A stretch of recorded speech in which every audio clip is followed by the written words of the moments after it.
तो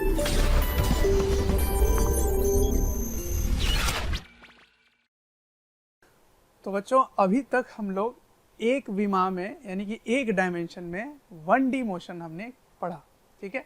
उसमें हमने विस्थापन, वेग, त्वरण सब कुछ मिलाकर कैसे आगे बढ़ता है, पीछे ब्रेक लगाना, मंदन वगैरह सब कुछ पढ़ा हमने। फिर हमने ग्राफ उसमें इंट्रोड्यूस किया, ग्राफ के बारे में सीखा, फिर कैलकुलस भी सीखा, कैलकुलस से बेस्ड जो क्वेश्चन थे वो सब सीखा। सब में 1 डायमेंशन था, मतलब वो सीधी रेखा में वो चल रहा था। यहाँ से जो डिस्कशन शुरू होगा उसमें 2 दिशा में एक ही समय में चल रहा होगा, या एक समतल में चल रहा होगा, एक प्लेन में चल रहा होगा। जैसे कैरम आप खेले हो तो कैरम में जो गोटियां होती हैं, जो कॉइन होता है, उसको जब आप मारो तो वो किसी भी दिशा में जा सकता है, मतलब वो आपके दाएं भी जा रहा है और ऊपर भी जा रहा है ना, इधर उधर ऐसे करके मुड़ सकता है कहीं भी, ठीक है। तो इस प्रकार के मोशन को बोलेंगे 2 डायमेंशनल मोशन, या फिर motion in a plane. Plane मतलब समतल, तो द्विमिमीय गति या समतल में गति, ठीक है। तो देखिए कैसे इसको पढ़ेंगे। तो मैंने आपको शुरुआत में ही बताया था कि कोई भी वस्तु अगर गति में है, मोशन में है, मान लीजिए वो यहाँ पर है और यहाँ से वो यहाँ पहुँच गया, ठीक है ना, यहाँ से यहाँ पहुँचा। अब किस प्रकार पहुँचा, तो मान लीजिए इस प्रकार ऐसे ऐसे रास्ता लेते हुए ऐसे पहुँचा, ठीक है, ऐसे टेढ़ा मेढ़ा कोई रास्ता लेके पहुँचा है, ठीक। तो ये ए था, ये बी पहुँच गया, ए से बी, ठीक। अब सुनो, इसको पढ़ने के लिए हम क्या करते हैं, एक अक्ष बना देते हैं, है ना। याद आ रहा है, मैंने शुरुआत में बताया था अक्ष बना दो, और अक्ष के मध्य यहाँ पे जो मूल बिंदु होता है, जो ओरिजिन है, वहीं पर ऑब्जर्वर होता है, वही देख रहा होता है उसको, है ना, ये देख रहा होता है। अब ये ए को देख रहा है, तो जब ए को देख रहा है तो उसके लिए ए का पोजीशन क्या होगा, स्थिति क्या होगी, तो ये एक्स है और ये वाई है, तो मैं इसको ले लेता हूँ x1 और y1, ठीक है, और इसके लिए ले लेता हूँ x2 और y2, ठीक है। तो ये यहाँ से चला, यहाँ से चल के यहाँ गया, तो इसके x में भी बदलाव है, y में भी बदलाव है, ठीक है। तो x और y में बदलाव है, तो विस्थापन क्या होगा, इसके लिए वेग कैसे निकालेंगे, ये सब बातें हम यहाँ पे करेंगे। तो सबसे पहले क्या है, विस्थापन की बात हो रही है, तो एक सदिश यहाँ पर परिभाषा दे दो इसको। तो आर ए हो गया इसका पोजीशन वेक्टर, और इसका पोजीशन वेक्टर क्या हो गया, आर बी, ठीक है। चलिए, तो आर ए कैसे लिखेंगे आप, आर ए लिखेंगे x1 आई कैप प्लस y1 जे कैप, और आर बी कैसे लिखेंगे, x2 आई कैप प्लस y2 जे कैप, ठीक है। अब आपको विस्थापन निकालना है, विस्थापन। तो विस्थापन क्या होता है, शुरुआत जहाँ प्रारंभिक बिंदु है, प्रारंभिक से अंतिम की ओर सीधी रेखा जो जाती है उसे बोलते हैं विस्थापन। तो इस विस्थापन को मैं डेल्टा आर लिख देता हूँ, यही विस्थापन है। तो देखिए यहाँ पे क्या बन गया, एक सदिश की त्रिभुज बन गई। तो सदिश त्रिभुज के नियम से अगर आप इसको जोड़ेंगे तो r a plus delta r बराबर आर बी होगा। तो डेल्टा आर का मान क्या होगा, r b minus r a, ठीक है। तो मैं इसको लिख देता हूँ। तो सबसे पहला क्या है, डिस्प्लेसमेंट, ठीक है ना, डिस्प्लेसमेंट। तो डिस्प्लेसमेंट मतलब विस्थापन, विस्थापन निकाल रहे हैं। तो विस्थापन यहाँ कैसे निकालेंगे, देखते हैं। कोऑर्डिनेट दिया हुआ है x1 y1 दिया हुआ है। तो ये त्रिभुज में अगर आप लिखें, त्रिभुज में, तो यहाँ पे कैसे लिखेंगे, r a plus delta r, है ना। सदिश के त्रिभुज के नियम से इसको लिख सकते हैं इस प्रकार, है ना। इस सदिश को इस सदिश से जोड़ोगे तो इसके बराबर आ जाएगा, है ना। तो डेल्टा आर बराबर r b minus r a, ठीक है। आर बी क्या है, x2 माइनस आर ए से जब लूँगा तो इसका x1 से इसको घटाना है, ठीक है ना। तो x2 माइनस x1 हो गया, इसको एक साथ लिख दूं मैं, प्लस y2 माइनस y1 जे कैप, ठीक है। ये हो गया डेल्टा आर सदिश, ये हो गया, ठीक है। अब सुनिए, ये आपने सीख लिया, इसको क्या लिख सकते हैं, उसको लिख सकते हैं delta x i cap plus delta Y j cap. इसका मतलब क्या हुआ? इसका मतलब हुआ एक्स में कितना बदलाव आया, वाई में कितना बदलाव आया, वही होगा इसका विस्थापन। ठीक है ना? तो ये सब हमने सदिश के चैप्टर में भी पढ़ रखा था। ठीक है, अब मैं आपसे बोलता हूँ कि वेग निकालिए, वेलोसिटी। ठीक है ना, वेलोसिटी। तो अगर विस्थापन को समय से भाग दे दो तो वेग आ जाएगा, पर उस वेग को कहेंगे औसत वेग। ठीक है, तो एवरेज वेलोसिटी, तो ये क्या कहलाएगा? औसत वेग। औसत वेग। ठीक है, कैसे निकालेंगे? औसत वेग वी एवरेज बराबर डेल्टा आर को बस डेल्टा टी से भाग दे दीजिए। अच्छा, तो डेल्टा आर क्या है? डेल्टा एक्स बटा delta t i cap, delta y बटा डेल्टा टी जे कैप, ये हो गया। ठीक है, तो इसको क्या बोल सकते हो? एक्स घटक वेग का आई कैप, वाई घटक वेग का वी एवरेज। ठीक है, ऐसे। ठीक है ना, तो ये इसका ऐसे है। अब ताक्षणिक कैसे करेंगे? इंस्टेंटेनियस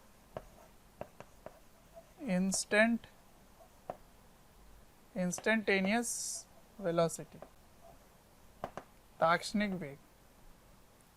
ताक्षणिक वेग कैसे करेंगे? तो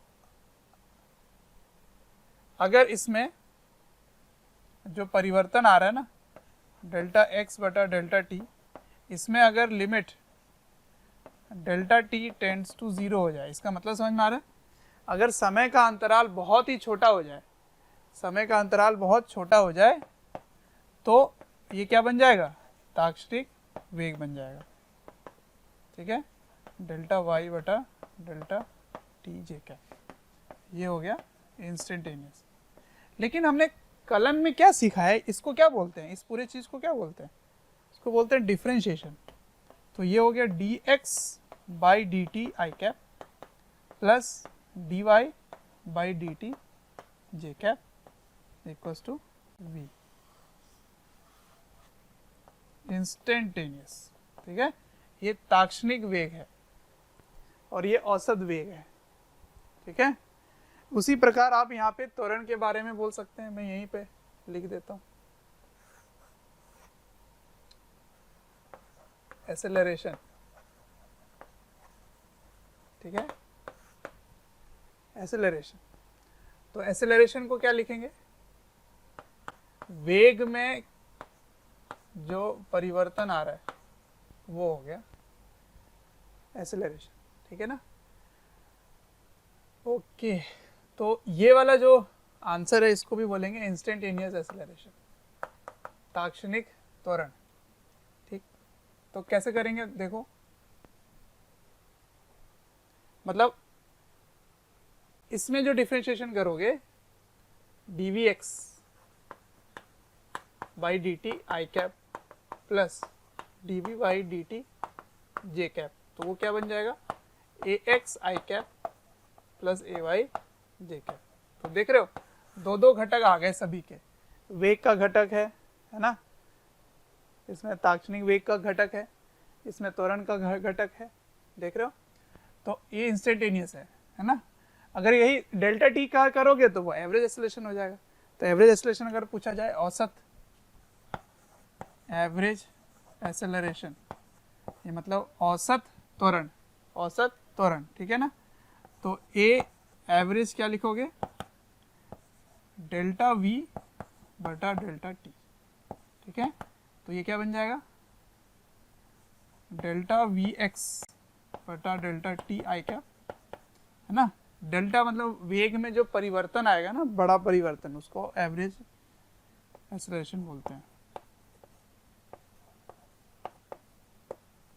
ठीक है, ये हो गई बात।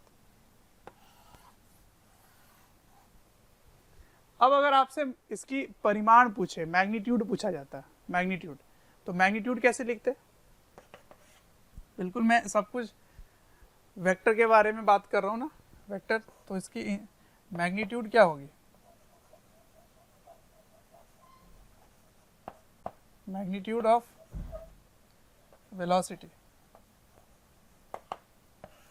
Mod v।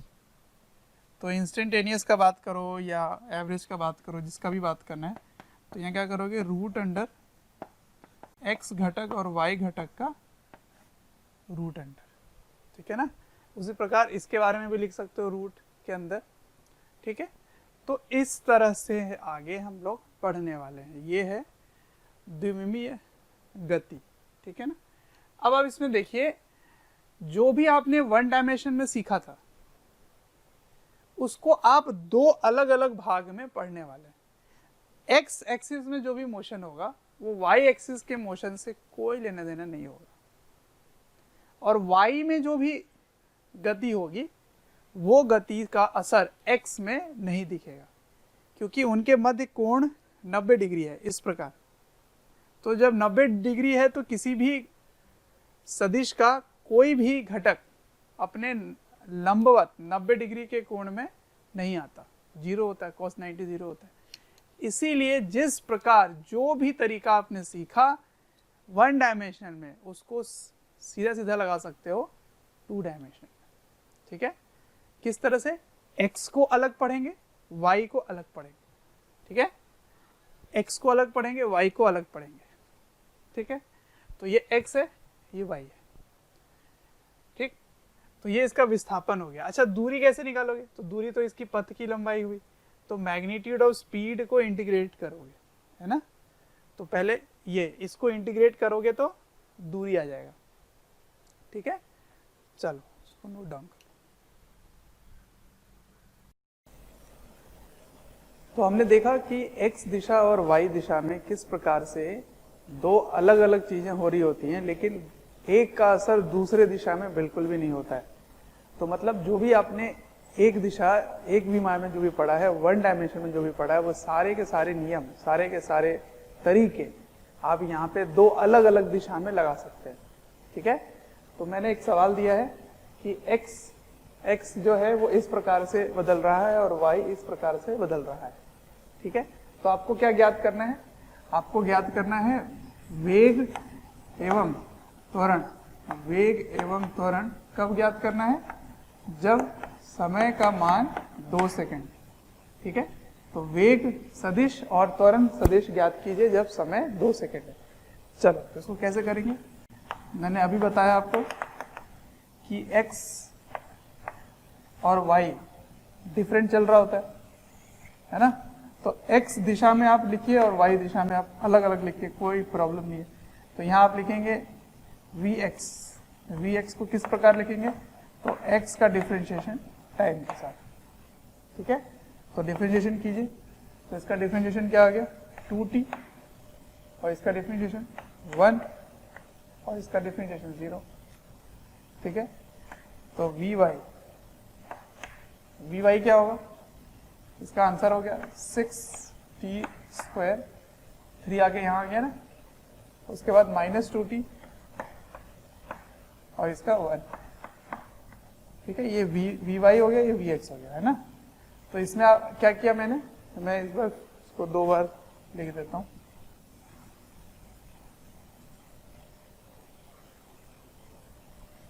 इसको dy dt ऐसे लिखना होगा, ठीक है।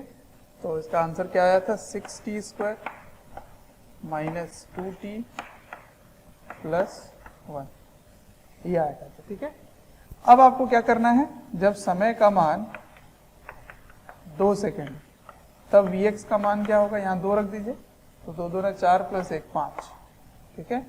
उसी प्रकार vy जब आपको लिखना है कब, जब समय का मान, समय कितना है 2 सेकेंड, ठीक है ना। तो यहाँ 2 रख दो, तो 2 दूना 4, 4 6 24, यहाँ 2 दूना 4 + 1, तो कितना हो गया देखो, तो 25 में से 4 गया, है ना।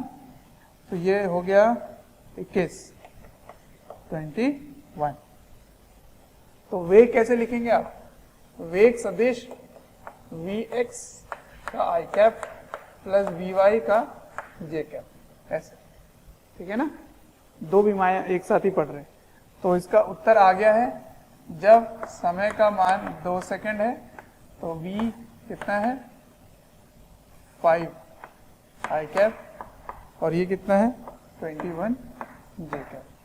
ठीक है, अगर आपसे इसकी परिमाण पूछ दी जाती, मैग्नीट्यूड, तो क्या करते हैं आप, x square plus y square का रूट। ठीक है ना।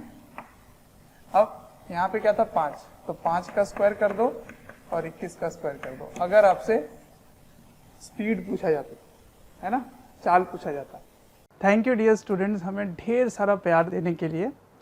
डेली हजारों स्टूडेंट्स हमारे वीडियो से लाभ उठा रहे हैं, उनको काफ़ी बेनिफिट पहुंच रहा है हमारे वीडियो लेक्चर से। आपसे एक रिक्वेस्ट है कि डिस्क्रिप्शन बॉक्स पे एक लिंक है, उस लिंक को क्लिक करें और अपनी एनरोलमेंट सुनिश्चित करें। और साथ ही जिनको स्टडी मटेरियल या फिर डाउट सेशन चाहिए, वो प्रीमियम कोर्सेज के लिए भी एनरोल कर सकते हैं। चलो दूसरा क्या है, त्वरण। त्वरण कैसे निकालेंगे? त्वरण क्या होता है? त्वरण होता है वेग का डिफरेंशिएटर। ठीक है ना।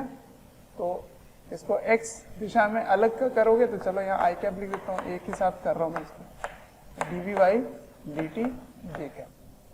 ठीक है, चलो अब इसको डिफरेंशिएट करना आपको, यही तो vx है, तो उसका डिफरेंशिएशन क्या हुआ 2, t का डिफरेंशिएशन 2, तो चलो ये तो कांस्टेंट ही हो गया।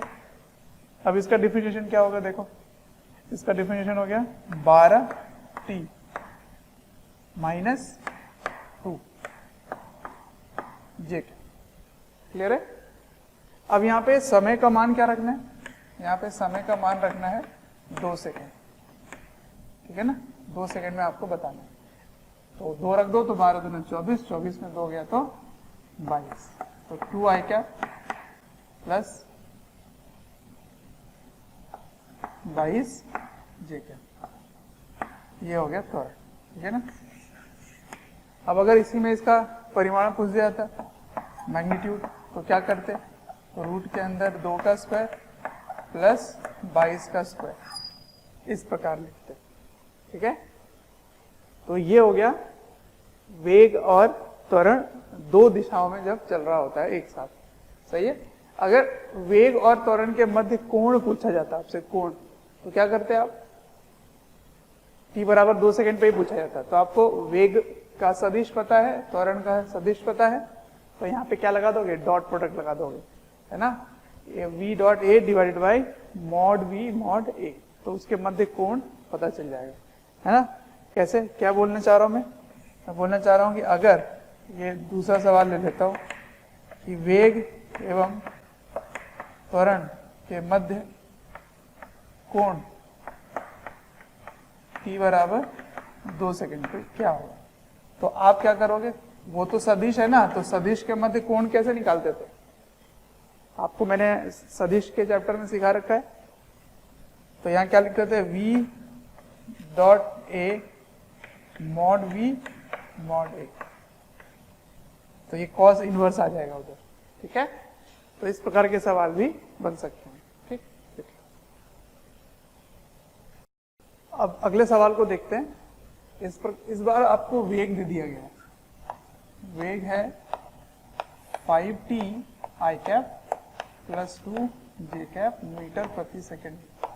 ठीक है, और ये दिया गया है, क्या गिवन है, गिवन है, ये दिया हुआ है, क्या दिया हुआ है कि t बराबर 0 पर ये x बराबर 0 और y बराबर 0 पर है, मतलब ओरिजिन पर है। ठीक है ना।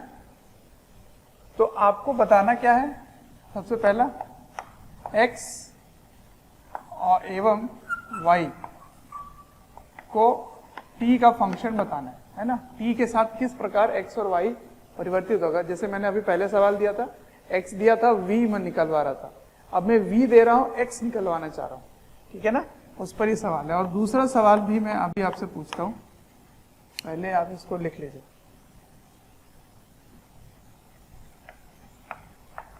किस प्रकार करेंगे, मैंने आपको क्या बताया कि सारे 1 डायमेंशन के सारे नियम आप सीधा सीधा यहां लगा सकते हैं।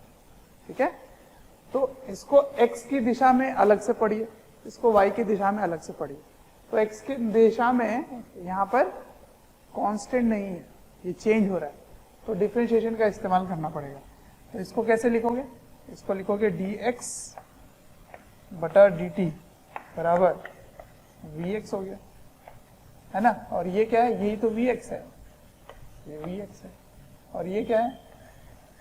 ये vy है, ठीक है ना। तो vx का मान क्या रखेंगे आप?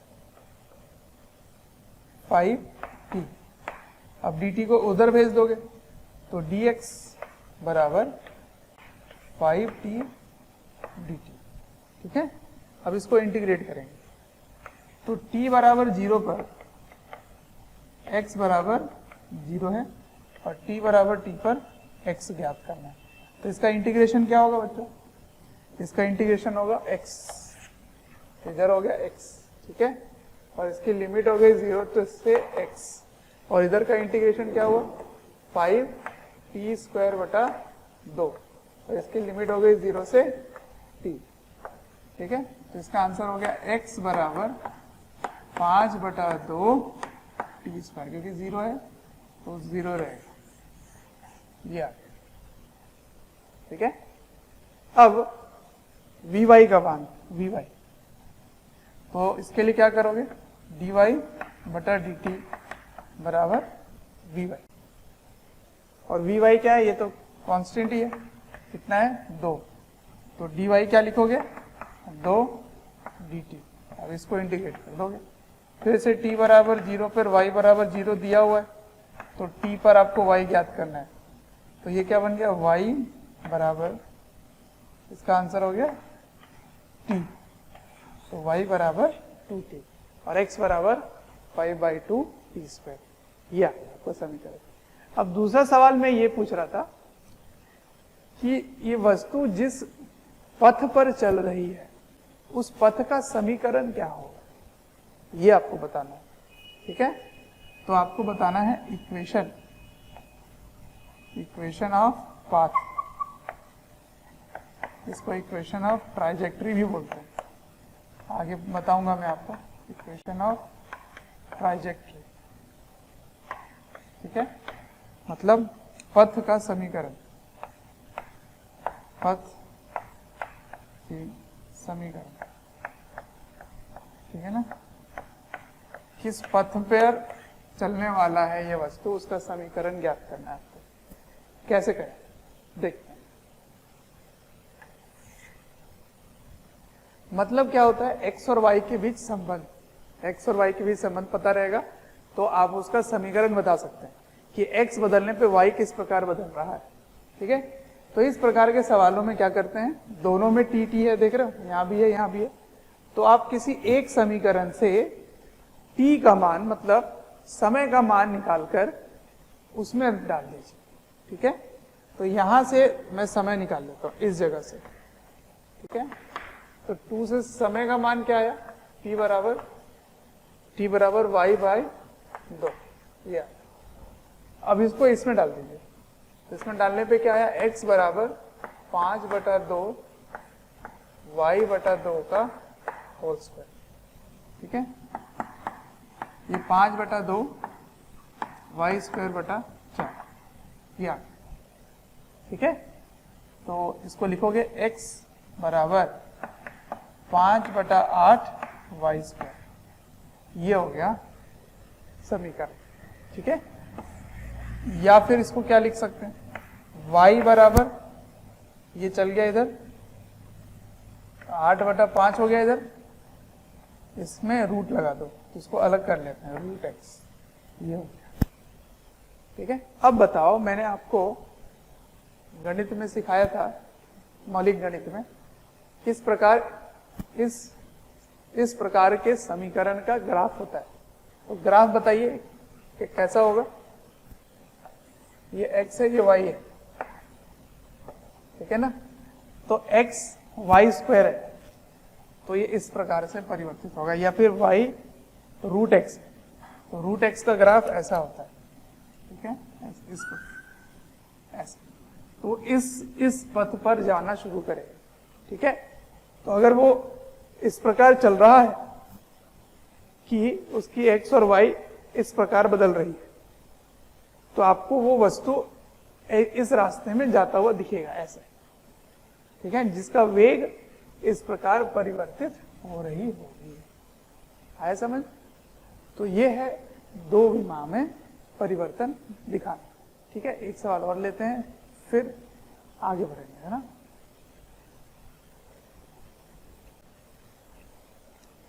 चलिए नेक्स्ट देखिए कैसा है। इस बार x का मान इस प्रकार परिवर्तित हो रहा है, ये है cos ओमेगा टी और y है sin ओमेगा टी, ठीक है। इसको ओमेगा बोलते हैं, ये एक स्थिरांक है, कांस्टेंट है ये, ठीक है। इसको w नहीं बोलोगे, ओमेगा बोलोगे। और ये t समय है, a ये भी कांस्टेंट है, ठीक है ना। a और ओमेगा कांस्टेंट है, ए ओमेगा कांस्टेंट स्थिरांक है, ठीक है। फिर से आपको वही ज्ञात करना है, v एवं a इस बार किसी भी t समय पर, ठीक है। उसके बाद में दूसरा सवाल पूछ दिया, एंगल बताना है, कोण बताइए v सदिश एवं a सदिश के मध्य,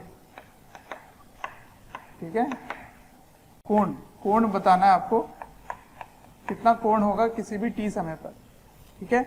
और तीसरा क्या है, वही पथ की समीकरण, ठीक है ना, किस पथ में ये वस्तु जाए, इस पथ का समीकरण, इक्वेशन ऑफ ट्राइजेक्टरी भी बोलते हैं, इक्वेशन ऑफ ट्राइजेक्टरी, इसका आपको ज्ञात करना है, ठीक है। तो चलो शुरू करते हैं। कैसे शुरू करना है, इसमें क्या निकालना होता है, इसमें वेग निकालना होता है ना। तो सबसे पहले वेग निकालिए, तो वेग क्या होगा, vx बराबर dx बटा dt। तो इसको डिफरेंशिएट कीजिए, तो a कांस्टेंट है, तो ऐसे ही रहेगा।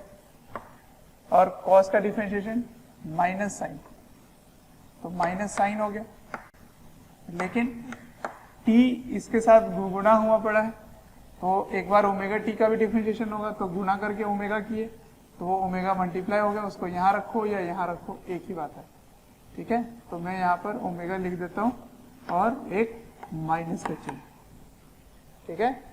तो ये आपको डिफरेंशिएशन आना चाहिए, जो भी इसमें टी के साथ गुणा है वो आगे आ जाता है, क्योंकि आप क्या कर रहे हो, फिर ये ओमेगा टी का डिफरेंशिएशन कर रहे हो, है ना।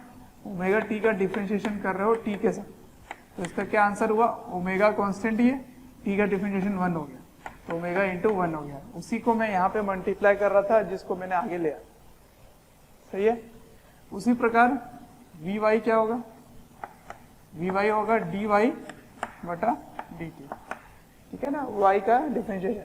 तो इसको डिफरेंशिएट करो, साइन का डिफरेंशिएशन प्लस कॉस होता है, तो ये प्लस रहेगा।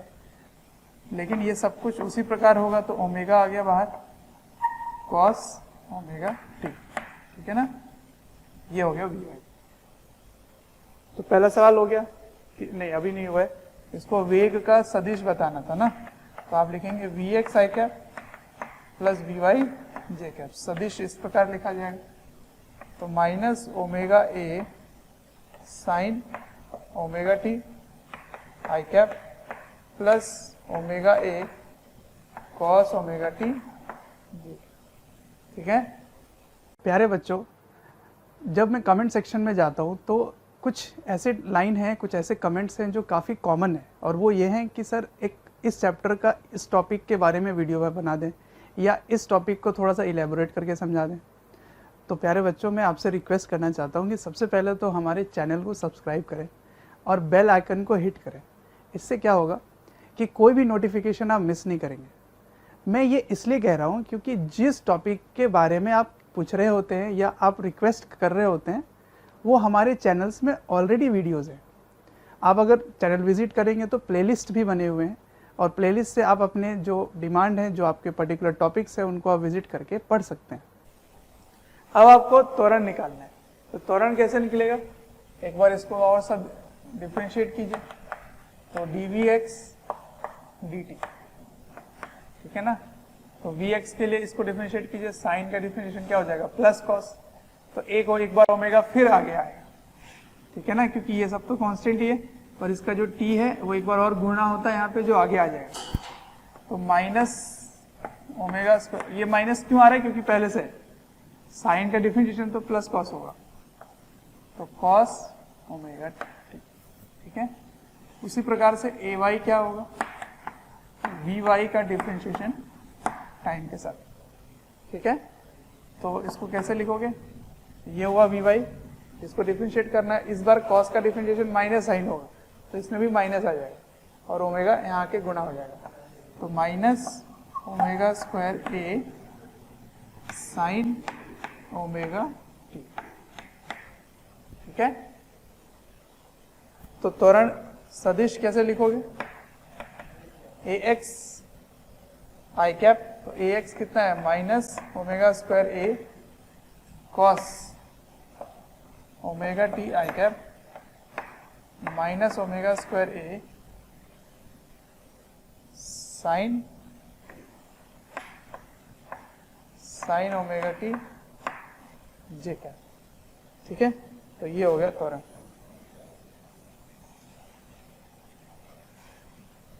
ठीक है, ये वेग हो गया।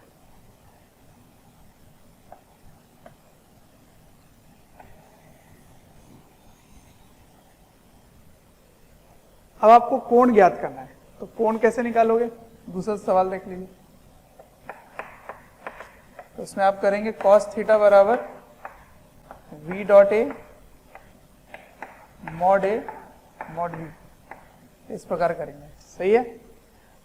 तो इसको इसके साथ डॉट कीजिए, जब आप डॉट करेंगे तो देखिए यहाँ साइन यहाँ कॉस, ठीक है, यहाँ माइनस यहाँ माइनस, तो ये प्लस हो गया, प्लस हो गया, ठीक है ना। ओमेगा क्यूब ए स्क्वायर प्लस हो जाएगा sine omega cos omega t, ठीक है। फिर यहाँ प्लस है यहाँ माइनस है, तो प्लस माइनस माइनस हो गया, इसमें भी ओमेगा स्क्वायर ए और ओमेगा ए है, cos omega T sign omega T है, इसका मतलब ये दोनों सेम ही हो गए। समझना बात को, जितना यहाँ पर प्लस में है उतना ही यहाँ पे माइनस में, गुणा करके आप देख लीजिए। डॉट में क्या होता है, आई आई के साथ जे जे के साथ होता है, इसका मतलब ये डॉट प्रोडक्ट तो जीरो हो गया, क्योंकि ऊपर वाला ही जीरो हो गया, नीचे में क्यों करूंगा मेहनत। तो इसका मतलब थीटा का मान क्या है, थीटा का मान है 90 डिग्री। किसके मध्य कोण 90 डिग्री है, तो वेग और त्वरण आपस में लंबवत है, ठीक है। ये आप इसको कैसे कर पाए, तो जब आप त्वरण और वेग का सदिश निकाल लिए फिर उसका डॉट प्रोडक्ट जीरो आ गया, इसीलिए आप कह सकते हैं कि वेग और त्वरण लंबवत है, परपेंडिकुलर है, ठीक है। अब आपको क्या पथ की समीकरण ज्ञात करनी है, तो याद करो क्या किया करते थे, x और y के बीच में संबंध निकालते थे, समय को हटा देते थे, है ना। तो चलो कैसे करेंगे इसको देखते हैं, यहीं पर ही बता देता हूं मैं इसी सवाल में। देखिए क्या उसको इस प्रकार लिखा जा सकता है, x बराबर a, x बटा a को मैं उधर भेज दिया, बराबर cos ओमेगा टी, और क्या इसको ऐसे लिख सकते हैं, y बटा a बराबर साइन ओमेगा टी, लिख सकते हैं ऐसे, बिल्कुल लिख सकते हैं। अब आप क्या करो, दोनों साइड में स्क्वायर कर दो, है ना, होल स्क्वायर कर दो। तो होल स्क्वायर करने पे क्या आएगा इधर, तो एक्स स्क्वायर बटा ए स्क्वायर बराबर कॉस स्क्वायर ओमेगा टी, ठीक है, y square a square sine square omega t. अब इसको जोड़ दीजिए, तो जब आप जोड़ेंगे तो ये क्या बन जाएगा, sine square theta plus cos square theta, तो 1 होता है, तो वो 1 हो गया। और इधर क्या होगा बच्चों, ये बता दो, इधर क्या होगा, इधर हो गया एक्स स्क्वायर बटा a square plus y square बटा ए स्क्वायर, इधर हो गया 1, क्योंकि इसको जोड़ोगे तो 1 आएगा। यहाँ पे लघुत्तम लीजिए एलसीएम, उसको उधर भेज दीजिए, तो क्या आया यहाँ पर, x square plus y square बराबर ए स्क्वायर, ऐसे, ठीक है। अब इस प्रकार के समीकरण को क्या कहते हैं? इसको कहते हैं इक्वेशन ऑफ सर्कल, वृत्त का समीकरण है ये। अगर आप देखे हो गणित तो मैंने पढ़ा रखा था, उसमें मैंने बताया था कि ये सर्कल की इक्वेशन होती है, ठीक है ना। तो इस प्रकार का समीकरण सर्कल होता है। इसका मतलब ये x और y मैं इस प्रकार से घूम रहा हूं ऐसे, इसका मतलब ये वृत्त में घूम रहा है। तो ऐसे इसकी x और y की ऐसे चल रहा है, x और y का इस प्रकार बदल रहा है, ठीक है। और इसका जो वेग है वो हमेशा त्वरण के मध्य 90 डिग्री बनाता है। ये सब आप पढ़ोगे जब सर्कुलर मोशन पढ़ा रहा हूँ, सर्कुलर मोशन जब पढ़ोगे तो उस समय ये सब पता चल जाएगा आपको, ठीक है। तो ये है दो विमाओं में चलने वाला। जो अब अगला पार्ट जो है वो एक स्पेशल केस फॉर्म मिलेगा, ठीक है। तो इसको आप लिख लीजिए जल्दी से। अगला सवाल देखिए किस प्रकार है। इस बार Vx का मान दिया गया है। Vx का मान है 50 माइनस 16t, ठीक है। और y का मान इस प्रकार है 100 माइनस 4t स्क्वायर, ठीक है। इस प्रकार है, ठीक। और क्या दिया गया है? और दिया गया है t बराबर 0 पर जो वस्तु है वो x बराबर 0 और y बराबर 0 पर है, ठीक है ना। ये है। तो आपको क्या ज्ञात करना है? आपको वेग सदिश एवं त्वरण सदिश ज्ञात करना है, ठीक है। ये हो गया पहला सवाल। ये एक ही सवाल है, ठीक है। ये पहला सवाल। चलिए कैसे करें? इस बार मैंने क्या दिया है? वेग दिया है और y दिया है। वेग का एक ही घटक दिया है, ठीक है ना। तो चलो शुरू करते हैं। तो सबसे पहले आपको क्या ज्ञात करना चाहिए? Vy ज्ञात करना चाहिए, है ना। तो Vy क्या कैसे निकालोगे? तो dy बटा dt से लिखोगे, ठीक है। t का मान दे दूं क्या? ज्ञात करें t बराबर 2 सेकेंड पे। ये मीटर प्रति सेकेंड में है और ये मीटर में है,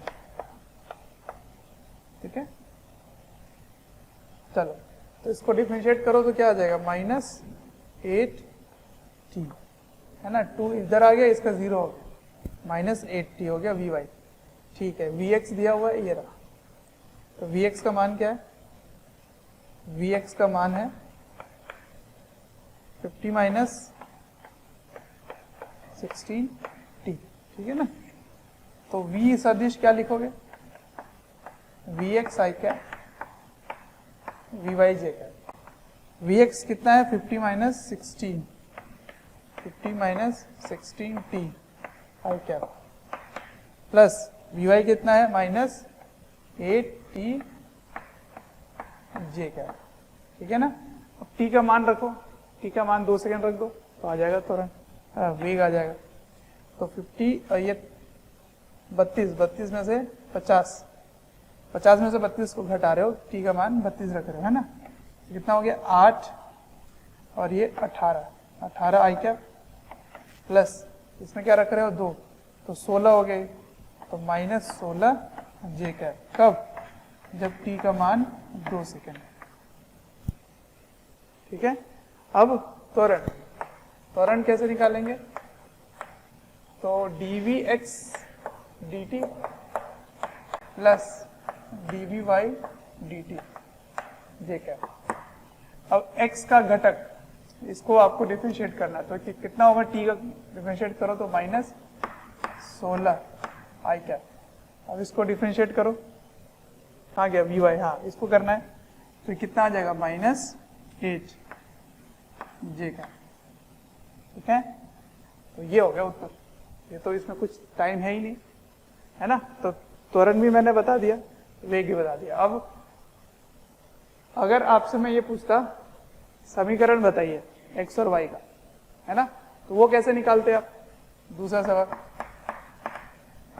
एक्स वाई तो पता ही है, तो पथ का समीकरण अगर पूछा जाए तो चलो वो समीकरण थोड़ा मुश्किल हो जाएगा, तो सीधा लिख देता हूं मैं, पोजीशन वेक्टर आर वेक्टर आपको बताना है, आर वेक्टर ज्ञात कीजिए, ठीक है ना। स्थिति सदिश ज्ञात कीजिए, तो स्थिति सदिश क्या होता है, एक्स और वाई, वाई तो दिया है, अब आपको एक्स निकालना है, तो इसको कैसे लिखोगे, dx बटा dt बराबर 50 माइनस 16t, इसको इधर भेज दीजिए, तो dx बराबर 50 dt माइनस 16t dt,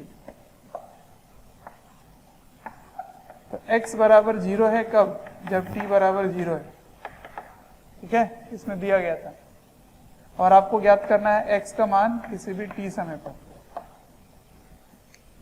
ठीक है।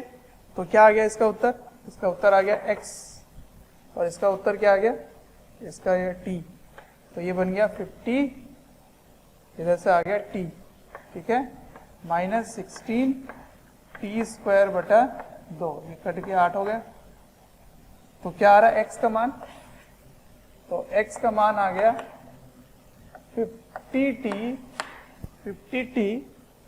माइनस 8t स्क्वायर, तो r सदिश कैसे लिखोगे, x i cap plus y j cap, x क्या है 50t minus 8t square i cap plus y यहां से लिख लीजिए 100 minus 4t square j cap, ये हो गया r सदिश, ठीक है ना।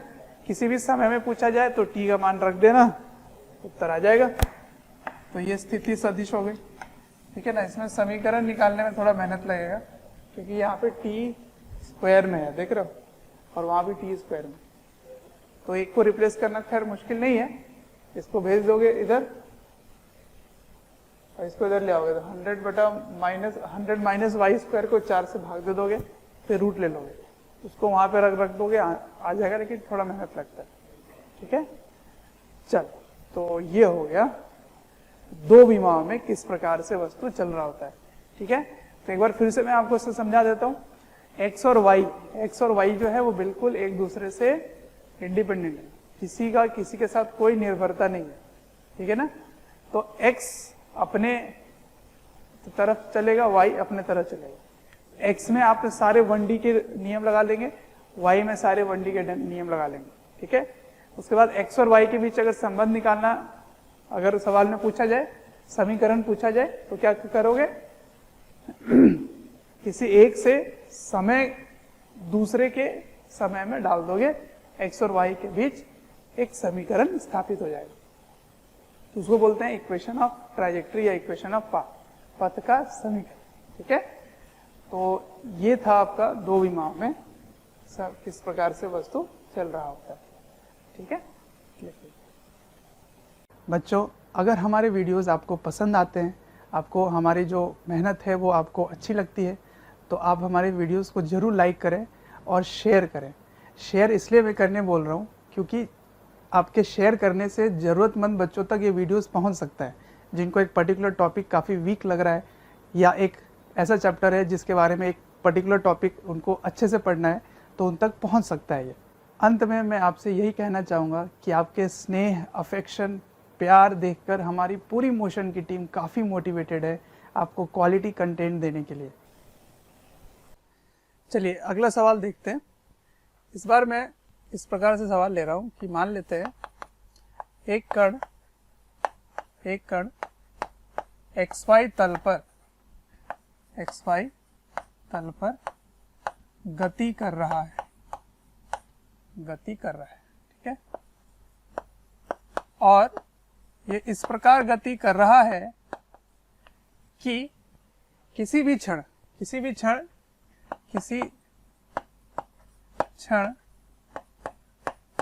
उसके वेग एवं त्वरण के घटक दिए गए, वेग एवं त्वरण के घटक इस प्रकार हैं, इस प्रकार है। क्या है देखते हैं। देखिए वेग का x घटक 3 मीटर प्रति सेकंड है और y घटक 4 मीटर प्रति सेकंड है, 4 मीटर प्रति सेकंड, ठीक है। एवं जो त्वरण है, त्वरण का x घटक 2 मीटर प्रति सेकंड स्क्वायर है और y घटक 1 मीटर प्रति सेकंड स्क्वायर है, ठीक है। इस प्रकार है। y घटक ये है, x घटक ये, ठीक है। सवाल में ये है क्या पूछना चाह रहे हो, सुनना उनका शब्द, सुनना क्या लिखा हुआ है।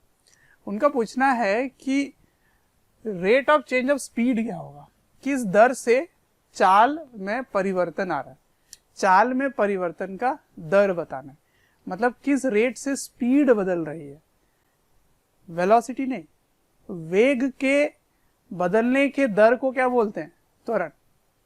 लेकिन यहाँ पे चाल के बदलने के दर की बात हो रही है, ठीक है ना। तो ये लिखना है आपको।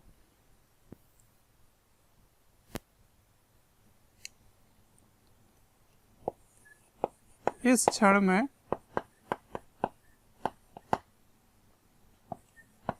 चाल के बदलने का दर ज्ञात करें, ठीक है। ये क्या निकालना है, find rate of change of speed, ठीक है ना। स्पीड में चेंज होने का आपको रेट बताना, ठीक है। चलो देखते हैं। इसके लिए जो कंसेप्ट की जरूरत पड़ेगी, एक बार मैं फिर से याद दिला देता हूं आपको। मैंने आपको बताया था कि यदि वेग एवं त्वरण एक दिशा में नहीं है तो उसकी जो पथ है वो पथ परवलय होगी यदि त्वरण नियतांक है ना, यदि त्वरण नियतांक है, मतलब एक्सेलरेशन अगर कांस्टेंट है और वेलोसिटी और एक्सेलरेशन सेम डायरेक्शन में नहीं है, सेम डायरेक्शन में यदि नहीं है तो उसका जो पथ है वो परवलय हो जाता है, पैराबोला हो जाता है। अच्छा, उस समय मैंने एक और बात बताया था आपको, क्या कि त्वरण के दो घटक अगर लिए जाए, देखना ध्यान से, ये है वेग और ये है त्वरण, ठीक है। तो यदि इनके मध्य कोण थीटा है तो इसके दो घटक हो गए, एक घटक वेग के दिशा में है, इसको आप पैरेलल बोल दीजिए, समांतर है, और दूसरा घटक वेग के लंबवत है, परपेंडिकुलर है, ठीक है। तो ये जो घटक है ना त्वरण का, ये क्या करेगा, इसके वेग की केवल दिशा परिवर्तित करेगा, उसके परिमाण में कोई भी असर नहीं डालेगा। और ये जो पैरेलल वाला कंपोनेंट है ना, वो घटक त्वरण का जो वेग के दिशा में है वही उसके चाल में परिवर्तन लाएगा। तो इसका मतलब इस सवाल में क्या पूछा गया है, आपसे पूछा गया है कि त्वरण का वो घटक बताएं जो वेग के दिशा में है। देख रहे हो, ये बात इसमें छुपी हुई है। Find the rate of change of speed, इसका मतलब क्या हुआ, एक्सेलरेशन का वो कंपोनेंट बताओ जो वेलोसिटी के डायरेक्शन में, इसका यही मतलब हुआ, ठीक है। तो ए पैरेलल क्या करता है, ए पैरेलल ये है कंपोनेंट ऑफ एक्सेलरेशन, एक्सेलरेशन का त्वरण का घटक, कंपोनेंट ऑफ एक्सेलरेशन मतलब त्वरण का घटक इन डायरेक्शन ऑफ वेलोसिटी, ठीक है। तो वेग की दिशा में जो त्वरण का घटक है वही उसके चाल को परिवर्तन करेगा। इसका मतलब rate of change of speed, इसका ये मतलब हुआ। आई बात समझ में। तो अब मेरे सवाल का जो भी मेरे सवाल का जवाब है वो ये है कि मैं त्वरण, अब मेरे लिए कंप्लीट सदिश का कंसेप्ट लगेगा, वेक्टर का कंसेप्ट लगेगा कि वेक्टर का वो कंपोनेंट मुझे एक वेक्टर के एक किसी गिवन वेक्टर के अलोंग निकालना है और उसके लिए मुझे कौन सा कंसेप्ट लगाना पड़ेगा, डॉट प्रोडक्ट का। याद आ रहा आपको? फिर से आपको याद दिला देता हूँ। अब मेरे लिए सवाल क्या हो गया कि आपको component of a vector in the direction of given vector, ये हो गया। तो वो भी लिख देता हूं यहां पर। जैसे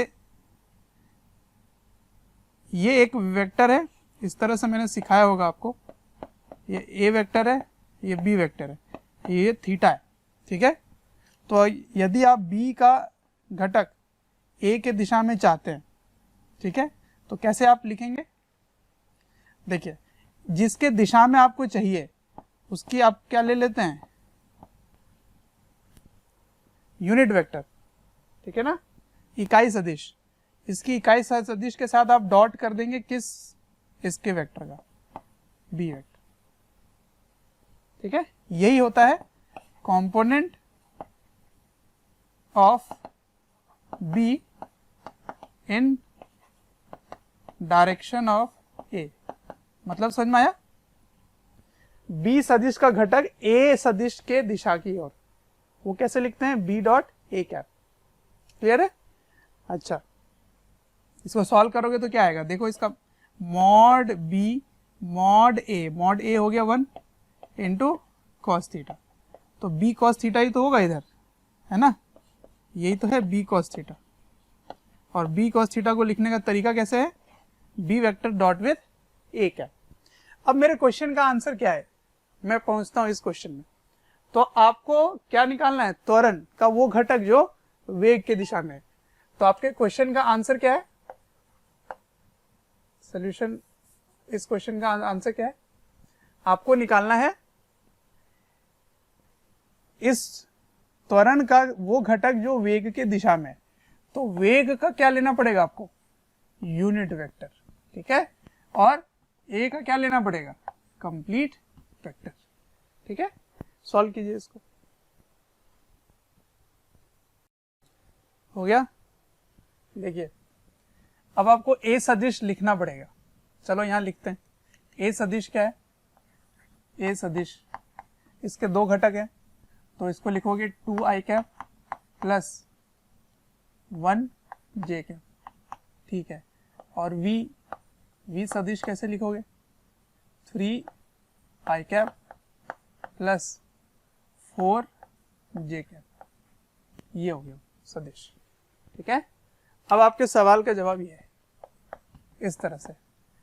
तो चलो इसको लिख लो, 2i 1j को डॉट कर लेना है इसके साथ। तो इसकी इकाई सदिश कैसे लिखते हैं, इकाई सदिश बताइए, v कैप कैसे लिखेंगे, तो v वेक्टर को किससे भाग दे देना है, उसके परिमाण से, है ना, मैग्नीट्यूड से। तो बताइए क्या आएगा इसका मैग्नीट्यूड, 3 और 4 है तो मैग्नीट्यूड 5 हो गया। तो 3/5 प्लस 4/5 कैसे आया, समझ रहे हो?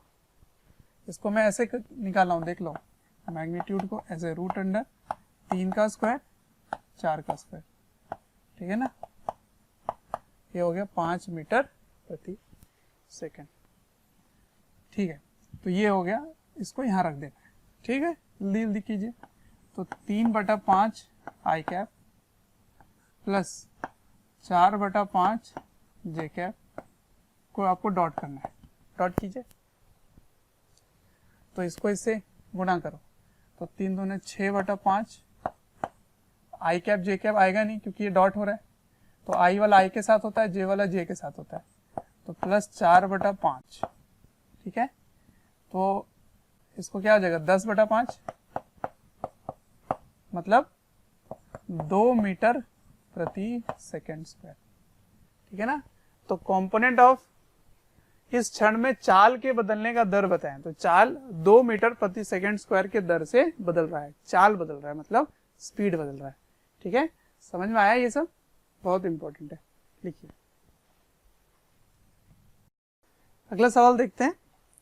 अगला सवाल फिर से उसी इस प्रकार है कि एक कण जो है वो XY तल पर ही चल रहा है, इस बार भी वही है, और इस प्रकार चल रहा है कि उसकी x कोऑर्डिनेट इस प्रकार बदल रही है, 3 cos 4t, और y इस प्रकार बदल रहा है, 1 - sin 4t,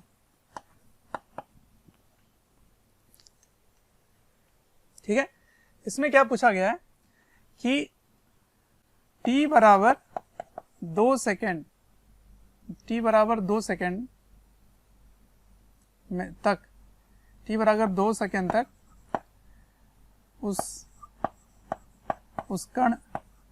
उस कण की दूरी ज्ञात करें। ठीक है, दूरी ज्ञात करें, ये सवाल है। ठीक है, तो दूरी ज्ञात करना है।